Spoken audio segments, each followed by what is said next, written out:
Olá, meus amigos. Estamos aqui com mais um programa Sindicef. Queremos agradecer os nossos companheiros Anderson Pereira e Caio Marim, que estiveram conosco aqui no último programa. Agradecer aos companheiros e amigos que entraram em contato, que ligaram, que mandaram e-mail, que deram sugestões para que nós pudéssemos realizar novos programas. E nós estamos hoje aqui muito bem acompanhados, né? Estamos com dois companheiros nossos que nos ajudam no dia a dia do Sindicef. Nosso companheiro Abson Prachete de Carvalho e o nosso companheiro Pedro Paulo de Oliveira, né? Esses cidadãos têm algumas coisas em comum, né? Os dois são servidores públicos federais, os dois são dirigentes do Sindicef, os dois foram vereadores nas suas respectivas cidades e os dois foram secretários de saúde, ou seja, esses caras têm muita coisa em comum, né? E outra coisa em comum que eles têm, os dois são nossos amigos, né? São muito bem-vindos aqui. O Abson representa não só a diretoria do Sindicef, como representa também o Sindicef em Brasília, na nossa confederação, que é a Confederação Nacional dos Servidores Públicos Federais, né? Ele conquistou isso no último congresso que nós tivemos lá em Brasília. Então queremos que o nosso companheiro Abson faça a sua saudação inicial aqui para os nossos telespectadores. Daniel, satisfação novamente estar aqui contigo nesse programa Sindicef. Pedro Paulo aí, o nosso companheiro da coordenação lá de Colorado, uma liderança lá naquela região. Cumprimentar também aí a toda a nossa família Sindicef pelo estado de Rondônia e cumprimentar aqui especialmente a todos lá do município de Jaruí região, município onde eu resido. Portanto, aí um abraço e a gente espera aqui estar conversando e abordando questões do interesse, né, da nossa entidade e fazer esse bate-papo aqui com Daniel Pereira e com Pedro Paulo, que com certeza nós traremos aqui algumas novidades a respeito para a nossa categoria. Pedro, obrigado por ter vindo, é um prazer muito grande tê-lo aqui. E gostaríamos que você fizesse aí as tuas considerações iniciais, principalmente para o pessoal lá de Colorado, Cerejeira e daquela região toda lá.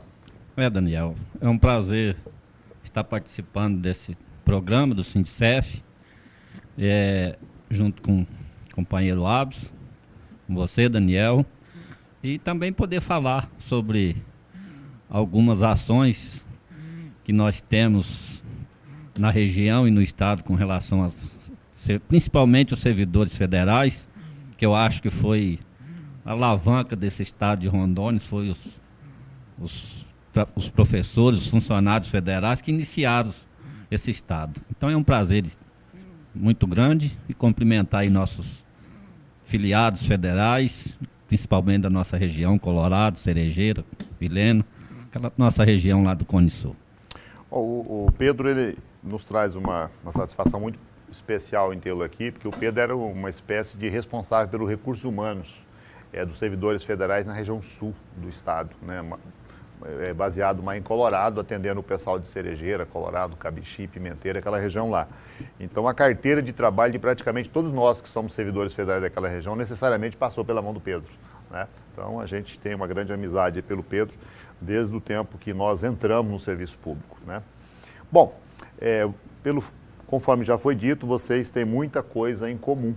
Eu gostaria que o Abson falasse para nós um pouco da experiência dele enquanto vereador, né? O que o motivou a ser vereador e que ele pudesse fazer para nós aqui um resumo do que ele achou que ele conseguiu fazer de forma efetiva, que ele conseguiu realizar com o mandato dele e alguma frustração que ele tenha em função das limitações do poder do mandato. Veja bem, é interessante, o Pedro aborda aqui uma questão que a gente tem que realmente buscar isso no passado.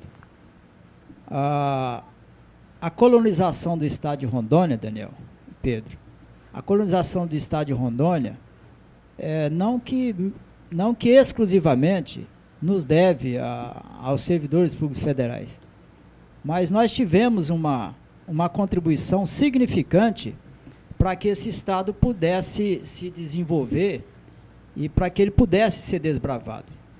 Todo o conjunto de servidores federais tiveram a sua participação direta e nos momentos mais difíceis. Então, com essa visão, com essa visão e participando no dia a dia, passo a passo, né, no caminhado do desbravamento do Estado, dos municípios, nós nos julgamos assim, de uma certa maneira, com legitimidade para procurar ocupar o espaço do Legislativo Municipal naquela ocasião, lá no município de Jaru. Oportunidade em que a gente, embora já houvesse disputado algumas eleições, a gente conseguiu êxito na eleição de 96, vindo a ocupar o espaço legislativo no período de 97 a 2000. E eu posso, assim, com muita tranquilidade, dizer que, e a população de Jaru sabe disso, a gente cumpriu o exercício da função de vereador, naquilo que compete ao vereador, das suas funções. Né? Eu tenho comigo, e parte da população de Jaru sabe disso, eu não fui aquele vereador, como numa prática, um vereador assistencialista, é uma prática comum, infelizmente, no meio político. Eu procurei ser um vereador mais técnico, né, e tenho consciência do dever cumprido. A gente teve êxito em várias ações, em especial fiscalizando o Executivo Municipal para que os recursos pudessem ser realmente bem aproveitados em benefício da população. Então, eu posso dizer que eu dei ênfase nessa parte da fiscalização, ação essa que, diga-se de passagem, a gente vê a conjuntura nacional, ação essa que o Legislativo está esquecendo. O Poder Legislativo, diga-se de passagem, além de legislar, de fazer lei, de aprovar leis, ele tem a sua missão especial, que é a de fiscalização, e que a gente vê que isso está em segundo plano pelos parlamentares, né, dos três poderes, seja nas câmaras municipais, na Assembleia Legislativa, no Congresso Nacional. Então, a consciência é minha, eu acho que a gente tem tido a satisfação de ouvir das pessoas na nossa região, de que a gente cumpriu o papel e bem, né? Inclusive enfrentando alguns momentos difíceis, né? Porque foi uma gestão realmente um tanto quanto conturbada naquela época, mas de forma que a gente concluiu ela bem, né? E a gente alcançou os objetivos. A gente poderia ter feito mais.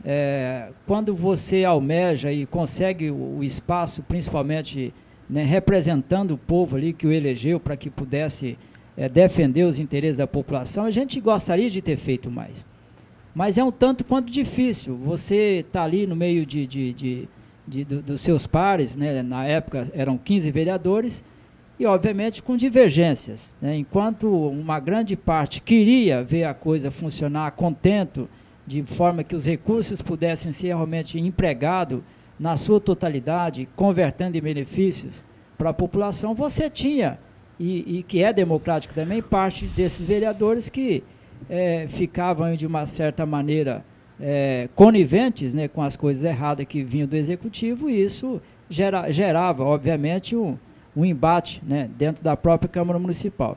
Então, eu considero positivo essa minha passagem pela Câmara Municipal de Jaru, né, tanto que na reeleição, embora a gente não teve êxito, né, fiquei como primeiro suplente, mas acabei, Daniel, como você próprio disse, na sequência, em 2000 e 2001, assumir a Secretaria Municipal de Saúde foi outro grande desafio, um grande desafio, embora eu seja militante na área da saúde, já participei das instâncias de conferências. Então, vamos deixar essa tua experiência da saúde bem explorar. Vamos explorar só a de vereador agora. Pois é, então ainda como vereador, eu retornei à Câmara Municipal em 2003, 2004, né? Na condição de suplente, obviamente, mas foi mais um momento, um momento importante que a gente pôde concluir e colaborar com aquela gestão municipal, empregando algumas ações que realmente colocou o município em situação melhor. Então, a experiência que a gente adquiriu enquanto vereador no município de Jaru, nesses dois momentos, durante 6 anos, eu considero que foi positivo e com a consciência do dever cumprido. Que bom. Bom, ouvimos aqui o Abso, que fez para nós uma exposição sintética aqui da sua passagem pela Câmara de Vereadores. E vamos ver o Pedro Paulo, qual é a impressão que ele tem dos 2 mandatos que ele exerceu como vereador lá na cidade de Colorado Oeste. Bom, Daniel, Lógico, quando você se dirige à comunidade, onde você viveu, e coloca teu nome à disposição para disputar uma eleição, e quando você é vitorioso, como eu fui, é muito orgulho para a gente, porque a sociedade acatou sua proposta. E tive glórias, vitórias, e tive decepções também. Não com os votos que eu tive, com os 2 mandatos que eu tive, mas com muitas vezes as ações que a gente queria que ela chegasse até a comunidade através dos problemas que as leis e o próprio sistema impunha, elas não conseguiam chegar, que o Abson até tocou no assunto. Porque uma Câmara de Vereador não depende do voto de um vereador ou de coisa, é um colegiado. E muitas vezes, até na Câmara, tem aqueles vereadores que se elegem, mas não se preparam bem para fazer o papel de vereador. E o papel do vereador é fiscalizar. Ele não tem que estar ao lado do prefeito ou contra. Ele tem que fazer seu trabalho. Quando o prefeito, ele acha que as coisas não estão bem, ele vai no prefeito, olha. E então eu tive decepções nessa área. Porque quando o projeto vai à votação, você entra com emenda pedindo, aí aquele colegiado acha que a sua emenda não vota contra. Daí mais 2, 3 meses a gente vê o resultado dela. Então foi minhas decepções, não com a comunidade, não com o eleitor, mas sim com o sistema de votação, os sistemas que dirige. Então esses motivos, eu tive 2 mandatos. O primeiro eu fui porque eu achava que um vereador poderia fazer muito para o município, como eu acho que eu fiz. As ações que nós pegamos para fiscalizar, muitas delas fez efeito, e outras não, porque dependeu do colegiado.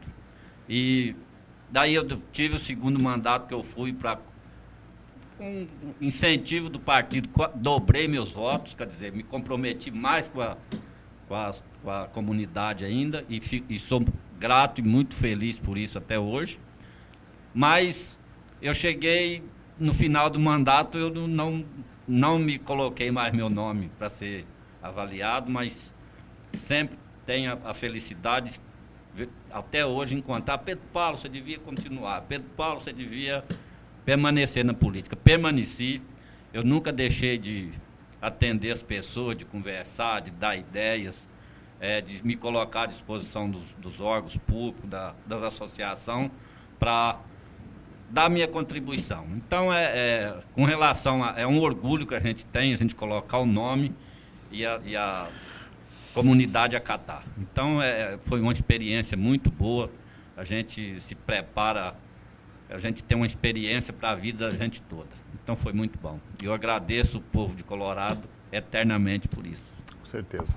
Bom, nós estamos aqui com nossos companheiros Abson Prachedes e o Pedro Paulo, estão falando sobre a vida deles, sobre os mandatos de vereadores, como eles foram secretários de saúde. Nós já vamos abordar essa particularidade, que é uma pasta super importante, talvez uma das pastas mais complexas que a gente tem no serviço público, dado a extensão das demandas e a precariedade dos recursos. Mas nós queremos também informar aqui os nossos filiados algumas questões que são relevantes para eles. Nós recentemente fizemos um acordo com a União para pagamento de uma gratificação chamada GEAD aos professores. Gratificação esta que nós a ganhamos judicialmente, o governo não queria pagar para ninguém. Em 2005, o nosso sindicato entrou na justiça, ela foi incorporada ao contra-cheque dos servidores, ficou um pequeno resíduo e nós estamos correndo atrás para pagamento disso. Algo em torno de 8 meses, correspondente a fevereiro a outubro de 2005, né?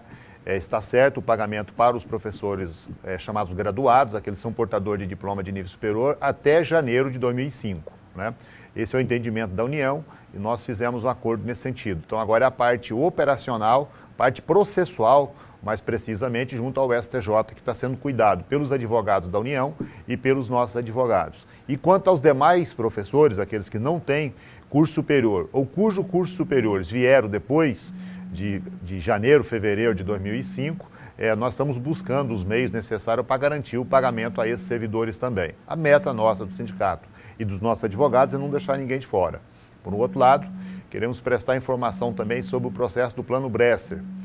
Nesse momento nós estamos gravando o programa, é quinta-feira e vai ao ar ao sábado, né, às 19 horas, aqui na Rede TV, repetido no domingo, na Rádio Globo, Rádio Globo Rondônia, 1310, aqui em Porto Velho, alcançando aí quase todo o estado, né? Então, nesse momento, ainda não há um despacho em definitivo do juiz sobre a determinação ou não do pagamento desses valores da chamada parte incontroversa, né?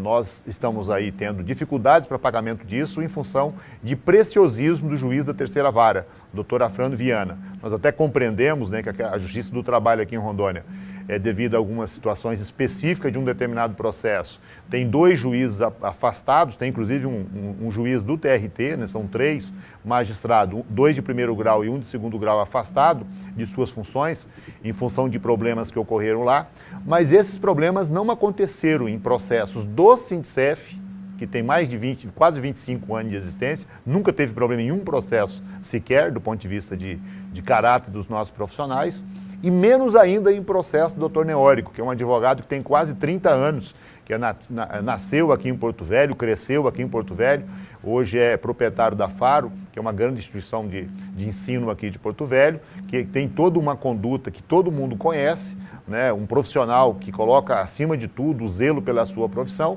e infelizmente o juiz com excesso de preciosismo, a palavra certa seria essa, né? Mas nós vamos superar isso, garantir o pagamento do que é direito para os nossos filiados, e temos ainda a chamada parte controversa, que está em discussão no STF, cujo recurso da União não foi acatado, e nós estivemos recentemente lá com a assessoria do ministro Dias Toffoli no STF, que é o relator dessa matéria junto ao STF, e eles garantiram, os assessores eles garantiram para a gente que a matéria já vai estar pautada para os próximos meses. Esse ano, cabe lembrar que é um ano atípico, nós temos eleições, né? E em função das eleições, não só a Justiça Eleitoral, mas o STF também às vezes tem a sua pauta preenchida com questões urgentes do que diz respeito à questão do processo eleitoral. Então, são informações aí para os nossos filiados. Bom, os nossos amigos que estão aqui sendo entrevistados, como já foi dito, além de vereadores, os 2 foram secretários municipais de saúde, né? O Pedro é mais na parte mais técnica, mais administrativa, e o Abso pelo fato de ser funcionário de carreira da FUNASA, inclusive hoje com especialização na área de saúde pública, né, são companheiros que deram aí também a sua contribuição como gestores na área de saúde pública. E eu queria que o Abso fizesse para nós aqui um resumo de como é que foi essa experiência de ser secretário municipal de saúde, quais foram os principais desafios que aconteceram, e na ótica dele, algumas coisas que poderia ser feito para melhorar a prestação de serviço para os usuários lá na ponta, o contribuinte, o cidadão de cada um dos nossos municípios. É interessante, Daniel, esse desafio sempre vai ser um desafio, assumir a pasta, assumir a gestão de Secretaria de Saúde. Eu acredito que em qualquer âmbito, em qualquer instância de governo, sempre vai ser uma missão um tanto quanto árdua. E o fato da gente ter assumido a gestão da saúde no município de Jaru nos anos de 2001, 2002, primeiro, politicamente, a gente estava inteirado no processo, a gente ajudou a eleger o prefeito, na ocasião, para a gestão de 2001, 2004, e a gente tinha que assumir alguma responsabilidade. Então, a gente foi convidado para assumir a pasta da Secretaria Municipal de Saúde, e até porque, no meu caso, eu sempre militei na área da saúde. Eu já percorri as instâncias colegiadas de saúde, os conselhos municipais de saúde, participei de várias conferências, né, nas 3 esferas de governo, na municipal, as conferências estaduais, e participei de várias conferências a nível nacional. Então, a gente vem ajudando a construir o Sistema Único de Saúde, a efetivar o Sistema Único de Saúde. Então, o que me oportunizou a receber o convite e trabalhar, né? Eu lembro perfeitamente que quando o então prefeito nos convidou para essa responsabilidade, a gente conversou com algumas pessoas que são técnicas na área da saúde também, para a gente poder assumir essa responsabilidade. E lembro perfeitamente, no dia 1º de janeiro de 2001, quando foi para assumir o mandato, a porta do hospital de Jaru estava fechada. A gestão passada, ela foi concluída de forma muito atropelada, e nós abrimos a porta do hospital para começar esse grande desafio, que é atender a população nas suas necessidades na área da saúde.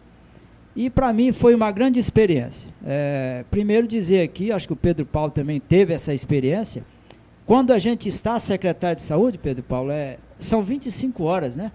Então, não tem essa de dizer que você vai encostar a cabeça no travesseiro e que as coisas vai tudo bem, né? Por mais que você compartilhe, tenha uma equipe boa, que você possa descentralizar as ações e chamar as pessoas para a responsabilidade, mas quando você pega a coisa um tanto quanto atrapalhada, o processo organizacional do setor é um tanto quanto complicado.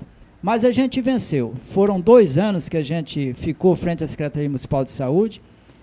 Eu próprio solicitei a minha saída em função de outros problemas, por força maior, de maneira que para mim foi dignificante, né? Você atuar na saúde é bom porque você está ali recepcionando as pessoas nos piores momentos das suas vidas, que elas têm que buscar um atendimento à saúde para si própria ou para algum ente da sua família. É a hora que a pessoa precisa de acolhimento. Então, a gente chamou todos para a responsabilidade, os servidores municipais da saúde, todos competentes, pessoas que abraçavam a causa para atender o objetivo, as ações da Secretaria de Saúde, e a gente conseguiu um feito muito grande. Na época, a gente precisava organizar o sistema de saúde de maneira que possibilitasse a saúde ficar autônoma, né, que pudesse receber os recursos direto, fundo a fundo, independente de estar prestando conta ali todo mês, e isso era um tanto quanto prejudicial. Então, o que a gente pode dizer, e a população de Jaru sabe disso, foi um momento de grande desafio, um momento que a gente precisou percorrer várias vezes o caminho da Secretaria Estadual de Saúde, das instâncias superiores de saúde, atrás de recursos, em Brasília também, procurando meios para que a gente pudesse possibilitar e estruturar o município de Jaru, estruturar a Secretaria Municipal de Saúde de forma que ela pudesse galgar a sua autonomia na saúde. Então, esse feito a gente conseguiu, e eu posso atribuir que foi com a parceria de todos os servidores municipais, dos médicos que eram muito envolvidos, empenhados, para que a gente pudesse propiciar a saúde para a população, não só de Jaru, como da região, porque, na verdade, o município de Jaru ele é polo de saúde para os municípios de Governador Jorge Teixeira, para Teobroma, para o Vale do Anari, Cacaulândia, Vale do Paraíso. Então, atende ali uma grande região,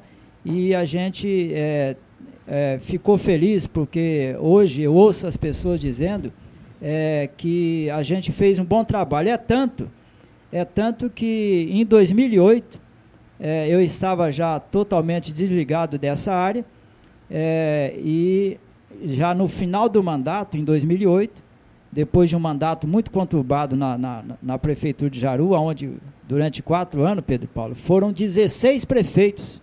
Entrava um, saía, e os últimos 6 meses, a então prefeita professora Estela lembrou, né, por intermédio de algumas pessoas, lembrou convidando-me para assumir esses 6 meses. Aí você imagina, uma gestão que passou 16 prefeitos, 3 anos e meio, né? Você imagina como é que é assumir a Secretaria Municipal de Saúde nos últimos 6 meses. Então eu fui muito franco com a prefeita e disse, olha, não temos mágica para fazer, vamos fazer como se fosse uma transição para a próxima administração. E mais uma vez nós tivemos êxito nessa empreitada, durante esses 6 meses, ajudando a prefeita na ocasião, ajudando a população de Jaru, e isso se dá pela experiência que a gente tem ao longo, né, dessa vida pública, porque toda a vida a gente militou na área da saúde. E como você disse, Daniel, como a gente não pode enferrujar, eu voltei, né, para o banco da sala de aula, e a gente concluiu aí um curso de nível superior, né, tecnólogo em gestão hospitalar. Foi mais para a gente enriquecer o currículo e poder, quem sabe, contribuir em momentos futuros. Então, considero aí que foi uma caminhada boa e essa experiência a gente tem aí para poder utilizá-la em outros momentos. Qual foi a instituição que você fez o teu curso superior? Olha, sem medo, saúde? Foi na Unopar, né, foi uma oportunidade, uma experiência muito rica. Para mim, eu acredito que foi mais fácil um pouco, porque a gente tinha essa prática da vida, né? Eu percorri muito essa questão da legislação do SUS, a gente viveu isso por muito tempo, e a gente, nesse curso, tem muito disso, né? Obviamente, você aprende a questão da parte organizacional de todo o serviço, né? A parte da legislação da saúde, enfim, é um curso muito bacana. E eu até recomendo para todos os companheiros aí, dos servidores federais que estão aí, que queiram dar mais uma trabalhadinha na escola, uma instituição que foi muito prazerosa em trabalhar com a Unopar. Inclusive, diga-se de passagem, parceira nossa do Sindicef. Pois né? É isso que eu quero parceira nossa do Sindicef, tive com você lá com o Dr. Paulo na Unopar aqui em Porto Velho, firmamos esse convênio, né, que está aberto aí para todos os filiados do Sindicef que queiram estudar e que, porventura, Daniel, eu estou te falando de cadeira porque se você pagar em dia suas mensalidades na Unopar, você já tem 10% de desconto. E se você é filiado ao Sindicef, além dos 10%, pagando em dia, você vai ter mais 10% por conta desse convênio que, diga-se passagem, que você buscou junto ao Unopar e o Dr. Paulo foi uma pessoa que realmente se empenhou para que isso pudesse se concretizar. Então, a Unopar aí foi uma experiência bacana aí ao longo desses 3 anos nesse curso. Pois é, a nossa provocação era no sentido de, primeiro, de te elogiar pelo fato de você não parar, de você estar próximo, inclusive, de se aposentar, já tem tempo de contribuição e tempo de idade para isso, mas continua se qualificando e cada vez melhorando mais a tua qualidade para poder prestar serviço. Isso é um mérito pessoal seu, né? Uma qualidade que tem que ser ressaltado. E com relação à questão da Unopar, eu queria ressaltar, na verdade, não com relação ao Unopar, mas com relação ao sistema de educação à distância, né? O Brasil, eu vi um debate aqui no estado de Rondônia recentemente, quando o governo do estado tentou levar educação à distância para comunidades de difícil acesso, ele foi muito criticado por isso.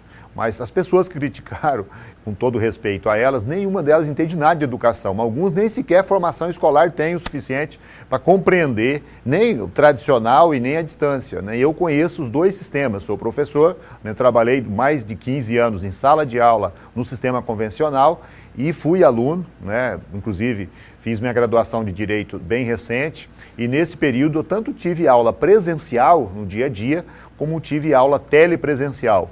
E posso garantir para aqueles que estão nos vendo e nos ouvindo e nesse momento aqui participando com a gente, que nós temos instituições de ensino nesse país que são algo fantástico, né? Porque no passado a gente ia se preparar, a Abso e Pedro Paulo, para um concurso, chegava o pessoal do centro-sul do país e tomava as vagas todinha. Hoje isso acabou, porque um estudante de Colorado, de Cerejeira, lá do nosso Jaru, aqui de Porto Velho, do Acre, da Cruzeiro do Sul, lá de São Gabriel da Cachoeira, no Amazonas, ele tem as mesmas condições de estudar com os mesmos professores que você tem lá no Rio de Janeiro, Minas, São Paulo. Então é você utilizar as ferramentas tecnológicas que você tem para poder qualificar a educação, né? Então são muito bem-vindas essas experiências de educação à distância, seja elas em instituição privada, que nem é o caso da Unopar, como é o caso de outras instituições que preparam o pessoal principalmente para a área de concurso, seja nas instituições públicas, né? A nossa Universidade Federal aqui de Rondônia tem um projeto também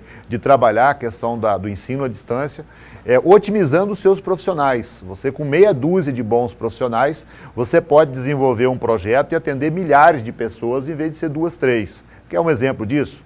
Aqui em Porto Velho a gente tem a Escola João Bento, Abso e Pedro.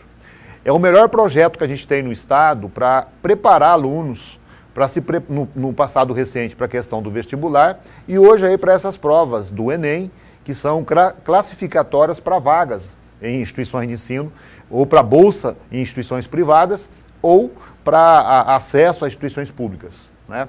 E eles são simplesmente os melhores nisso. E eles trabalham muito, fazem um serviço grandioso, reconhecido, inclusive fora do estado de Rondônia, mas se nós utilizarmos as ferramentas que nós temos de tecnologia, Você poderia colocar esse pessoal, em vez de dar aula para 100 alunos, ele podia dar aula para 2, 3, 4, 5 mil alunos de forma simultânea. A gente tem recurso para isso e tem meios para isso, né? Então, fiz questão de ressaltar isso, mandar um abraço lá para o Dr. Paulo, que é nosso amigo, mandar um abraço para a professora Sonja, que é diretora lá da Unopar, são vizinhos nossos do SINDCEF aqui em Porto Velho, na Rio de Janeiro, e a gente tem uma interação muito boa. Bom, o Abs falou a respeito da experiência dele como secretário de saúde. Nós gostaríamos de ver e ouvir o nosso companheiro Pedro Paulo, qual é a impressão que ele tem do período em que foi secretário municipal de saúde, né?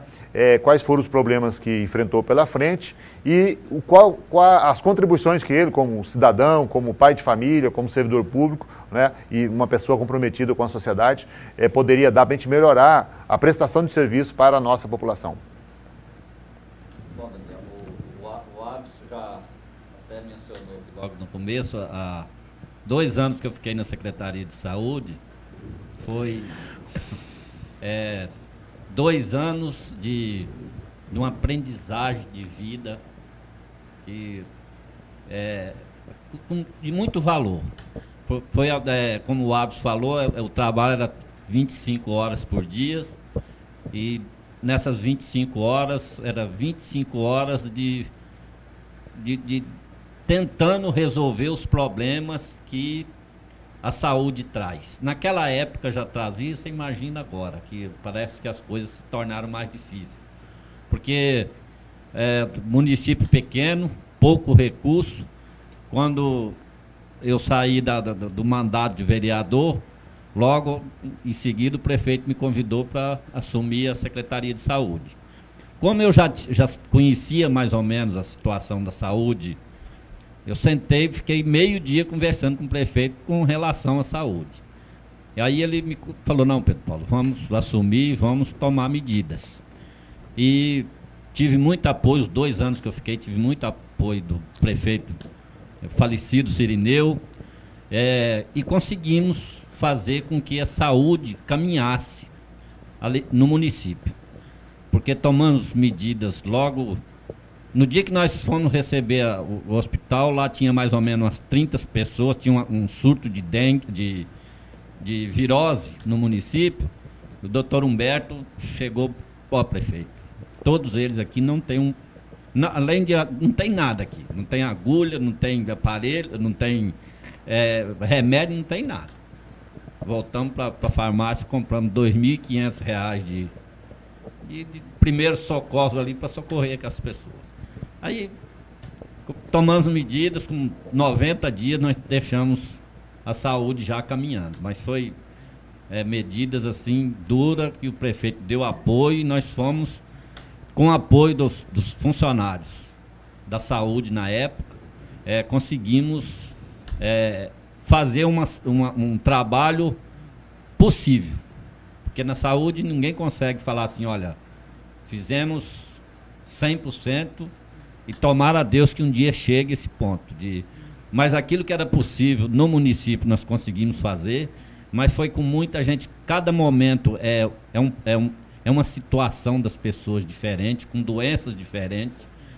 Muitas vezes a gente fazia milagre para poder atender aquelas pessoas. Muitas vezes a gente, olha, aguenta aí mais um pouco, porque tem um com maior problema. Então foi uma experiência de vida, mas que a gente sentiu que quando você tem uma equipe eficiente, tem uma determinação de fazer o pouquinho de dinheiro que a saúde na época recebia, fazer efeito, porque nós conseguimos 2 anos que nós ficamos em frente com o apoio dos funcionários, do prefeito, nós conseguimos melhorar o setor praticamente todo. Mas assim, sempre na reunião eu falava, olha gente, nós estamos fazendo o possível. Nunca aquilo que realmente a população precisava. Propus já no 2º ano que eu fiquei, a gente tentar fazer uma saúde preventiva, que foi a melhor experiência que nós tivemos, desverminar a criançada, o povo, do remédio de verme, fortificante, incentivar poucos meses o resultado apareceu no hospital, com menos internação, com menos. Então eu acho que a saúde, ela precisa de ser administrado melhor o dinheiro que vem para a saúde, porque vem, não pode falar que não tem dinheiro. Ele tem melhor gestão de financeiros. Então, e a saúde é um lugar sofrido para a gente trabalhar, mas gratificante. Porque a gente, quando trabalha com dedicação, com vontade de resolver os problemas, a gente vê o resultado. Então, para mim, foi muito bom ter trabalhado na saúde, foi uma experiência de vida profissional muito boa. Então, eu acho que tem jeito a saúde, sim, desde que os gestores de saúde, desde o maior ao menor, tenha bastante responsabilidade com aquelas pessoas que procuram, com o financeiro, com o dinheiro que vem, porque dá resultado. Pedro e Abson, por falar em saúde, enquanto ouvia a experiência de vocês aqui, eu tomei nota de alguns dados e lembrei de alguns fatos aqui relativos à saúde. O primeiro deles é mais a título de informação. Nós tivemos, há coisa de 15 dias, a Brasília, no gabinete do senador Assir, né? E o senador Assir, que vem fazendo um grande trabalho como parlamentar, vocês dois que já foram parlamentar e eu que já fui também, tanto na condição de vereador quanto na condição de deputado estadual por 2 mandatos, a gente sabe diferenciar aquele parlamentar que só serve para ficar fazendo enrolação e aquele camarada que trabalha sério, né? E o senador Assir faz um trabalho muito bom como senador. E ele, inclusive, é o responsável, o articulador, por uma emenda muito importante para Ariquemes, né? Ariquemes é uma região das mais endêmicas do estado, né? Machadinho, Buritis, Cujubim, uma área enorme, de muitos municípios em volta, e essa emenda garante a construção de um hospital regional em Ariquemes, né? Desses são 34 milhões o custo do prédio, depois você vai precisar, consequentemente, recurso para fazer equipamentos e disponibilizar depois o material humano, né? Que é uma outra etapa, mas a primeira etapa é a construção do hospital, e esse hospital estrategicamente está colocado numa região que nós temos ali quase 200 mil habitantes de Rondônia naquela região. E por que nós estamos ressaltando isso? Primeiro, pela iniciativa do senador, e segundo, que ele precisa que o Estado, através da Secretaria de Estado da Saúde, elabore, complemente o projeto técnico para poder liberar esse recurso em definitivo.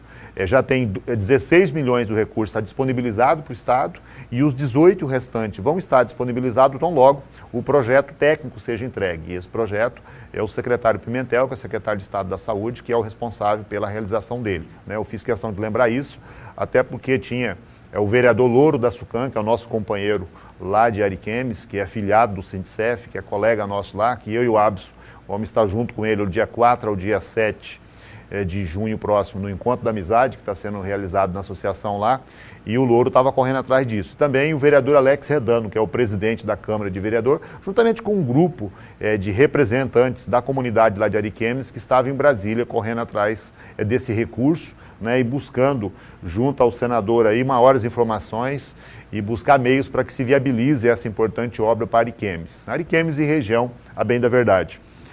Mas o que eu anotei aqui foi alguns números, né? Nós temos as informações do orçamento da União de 2012, 2013, 2014, né? Todo mundo sabe que os estados e municípios têm hoje investimento mínimo obrigatório na área de saúde, né? Os estados são obrigados a investir pelo menos 12% da sua receita, da sua arrecadação em saúde, né? Os municípios e o estado são assim. E se eles não investirem isso, os prefeitos estão incorrendo na lei de responsabilidade fiscal, ou seja, é obrigado a fazer isso, né? Agora, eles fazem muito mais do que isso, porque município pequeno, quando ele paga 2 médicos, já extrapola o mínimo obrigatório dele. O que me chamou a atenção aqui foi o que a União gasta. A União gastou, em 2012, eles gastaram 4,17%. Veja bem, o Estado e o município gastam 3 vezes mais do que a União em saúde. E a arrecadação ela é concentrada na mão da União. Então você tem uma pirâmide no inverso. Aonde arrecada mais, gasta menos, e aonde arrecada menos tem a obrigação de gastar mais. É uma política que o governo federal adota, que ele cria os seus programas e impõe isso goela abaixo aos municípios e aos estados e não dá contrapartida, né? Então, 2012 foi 4,17, 2013 foi 4,29 e 2014 a expectativa é 4,11. Mas tem um investimento muito importante que a gente tem que fazer para você melhorar a qualidade de vida, que você investir em saúde a curto, médio e longo prazo, que é o chamado saneamento básico. Vamos saber o que o governo federal gastou em saneamento básico nos últimos 3 anos? Bom, em 2012 foi 0,04, quase que nada, né? Em 2013 o governo repetiu essa fábula novamente, 0,04. E em 2014, aí ele gastou mais, ele gastou 0,14. Né? Para vocês terem uma ideia, o que significa isso? A cidade de Porto Velho só tem 2% dos seus resíduos de esgoto que supostamente é tratado. Porque você que mora aqui em Porto Velho, eu já estou há quase 20 anos aqui em Porto Velho, onde é que fica a estação de tratamento de esgoto aqui de Porto Velho? Não tem. A estação de tratamento de esgoto nosso de Porto Velho é um rio chamado Rio Madeira, né? Então, os 2% de esgoto nosso que é recolhido, né, ele é jogado in natura, sem nenhum tipo de tratamento no Rio Madeira. Ou seja, o Rio Madeira é um grande pinicão, né? E isto é Porto Velho. O resto do estado você não tem 1 metro sequer de tratamento de esgoto que sequer no estado. E pelo país afora a situação não é diferente. E isso compromete sobremaneira, principalmente a saúde preventiva, né, que vocês dois são autoridades para falar a respeito disso.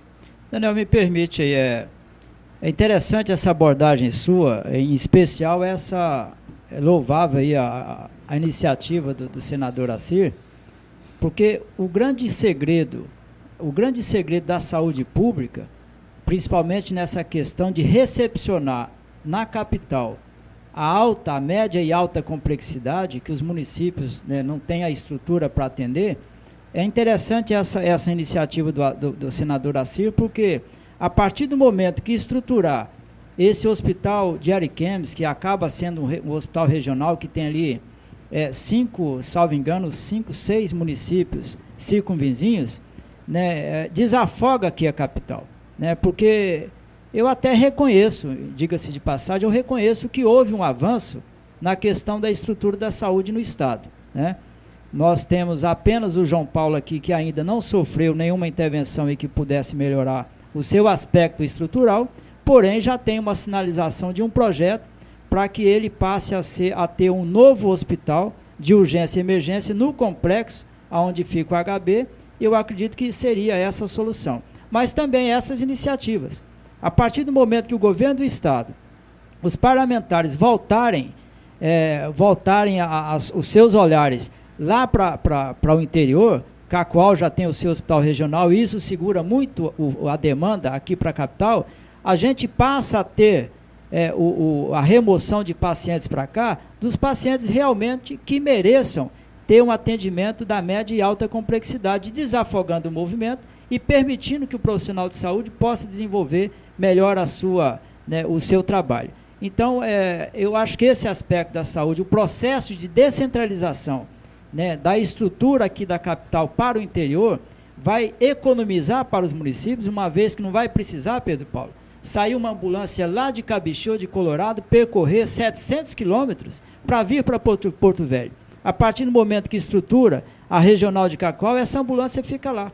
Então, eu acredito que esse avanço tem que existir, seria a salvaguarda, né, da saúde do estado de Rondônia, e também eu acho que é notório, Daniel, e você está aqui há muito tempo, o município de Porto Velho, ele também tem que fazer o seu dever de casa em relação a ter o seu hospital próprio, porque ele não tem, e isso recai no hospital de urgência e emergência no João Paulo, e aí acaba, né, afogando ali a demanda, e aí acaba acarretando aí pacientes no chão, enfim. É um grande desafio para a prefeitura. Eu acredito que o prefeito Mauro Nazif, né, tem o seu olhar como médico, com a responsabilidade, está enfrentando momentos difíceis.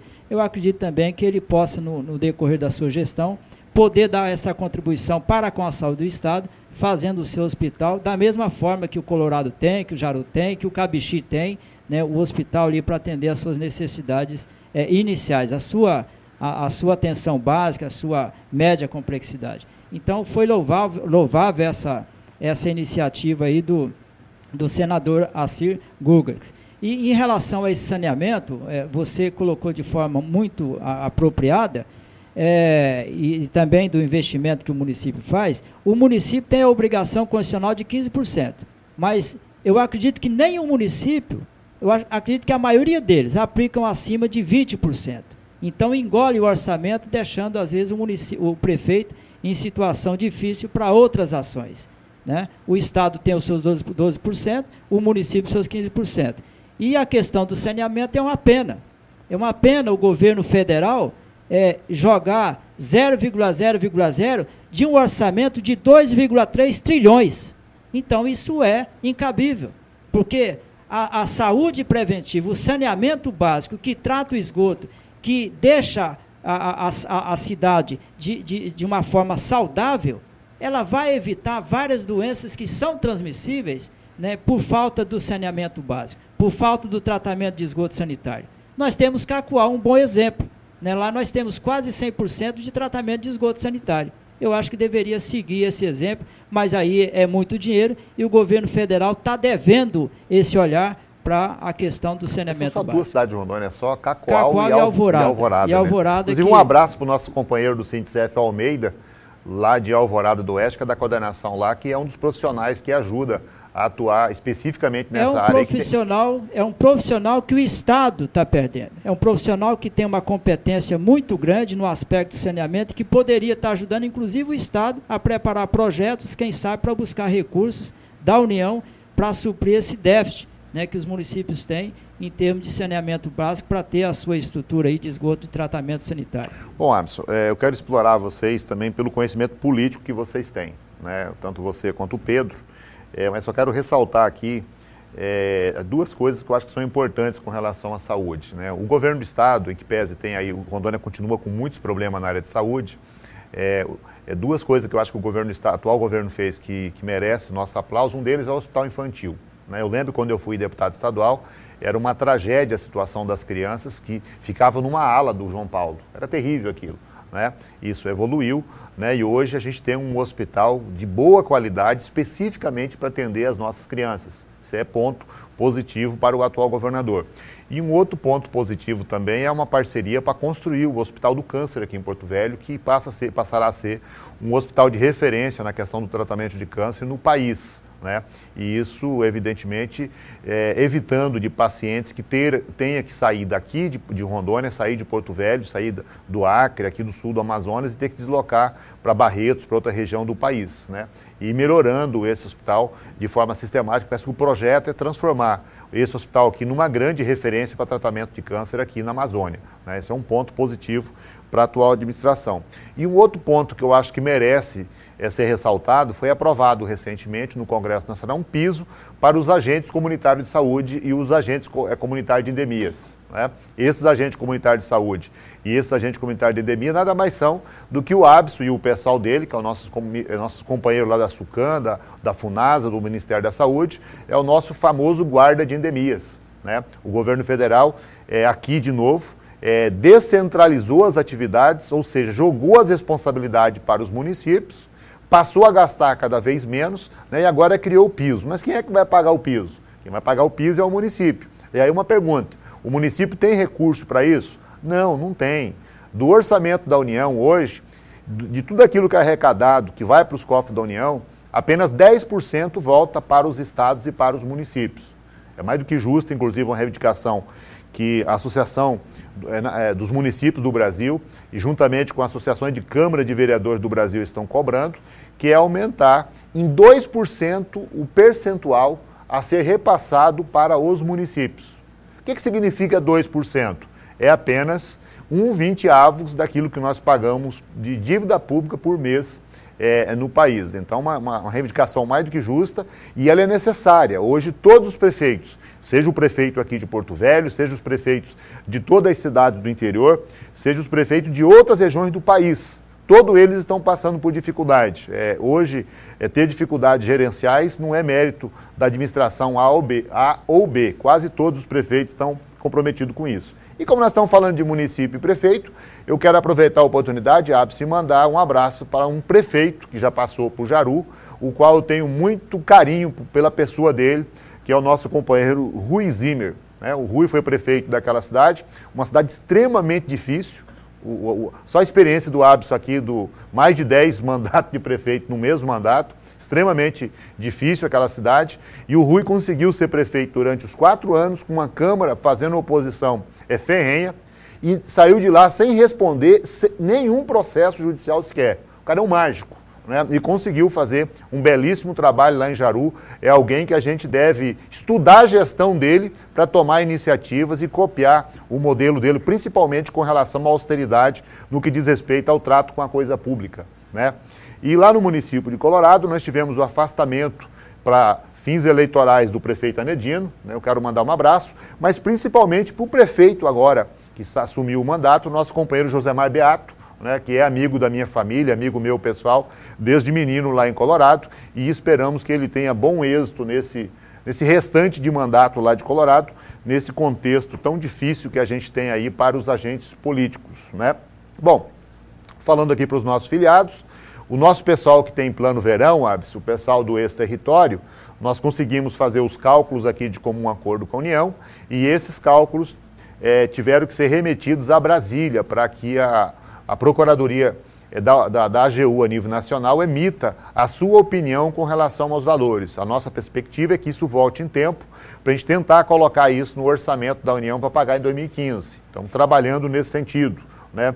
Queremos informar os nossos filiados que nós continuamos a campanha de recadastramento. Nós recadastramos quase a metade dos nossos filiados. Quero agradecer, viu, Pedro, o empenho teu e da Suíza lá em Colorado, o empenho do Abson, que embora seja secretário estadual, mergulhou aí em todos os municípios para ajudar a gente nesse trabalho. Fizemos aí um importante sorteio do dia 1º de maio, mas o mais importante foi o recadastramento que nós já conseguimos fazer. Nós temos hoje atualizado, os nossos funcionários estão trabalhando, todo dia tem 10 funcionários trabalhando 2 horas a mais por dia, que é o máximo que a legislação permite, para colocar em dias o recadastramento no nosso sistema com relação àqueles que recadastraram. Mas nós queremos fazer um apelo a todos os filiados nossos que não recadastraram ainda, que procure o sindicato e faça os seus recadastramentos. Nós tivemos um exemplo agora numa assembleia, o doutor Raul colocou o seguinte: olha, eu preciso de entrar em contato com um cidadão, porque eu tenho um prazo a cumprir dentro de um processo, preciso de ter uma informação que só esse cidadão,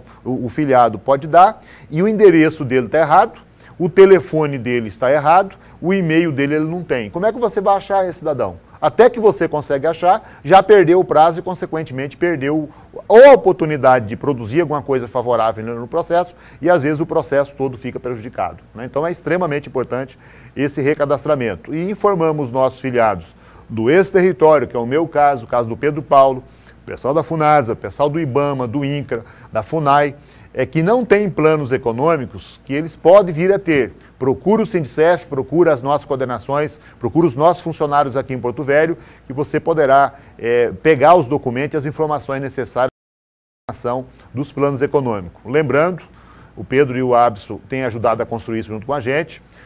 Nós somos o sindicato do Brasil que tem o maior número de filiados, proporcionalmente falando, que tem planos econômicos. De cada 2 filiados nossos, um tem plano econômico incorporado no contra-cheque.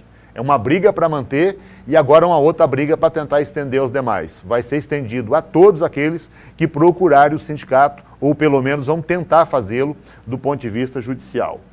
Bom, vamos falar um pouquinho de política, já que vocês foram vereadores por mais de um mandato, que participa ativamente da vida pública. Eu participei juntamente com o vereador Donizete, que é um companheiro nosso da FUNASA lá de Cacoal, já vários mandatos o Donizete já exerceu lá em Cacoal, juntamente com o Louro aqui de Ariquemes, nosso companheiro vereador Zé Paulo, a Ellen lá de Cabixi e vários vereadores ao longo de todo o estado, com uma boas centenas de vereadores num evento lá em Brasília. E como coincidiu de nós podermos participar lá, pudemos conversar com eles e eles têm, além dessa reivindicação dos 2%, Abson, eles estão querendo rediscutir a possibilidade de nós unificarmos todas as eleições em uma só, né? Hoje nós temos eleições de 2 em 2 anos, né?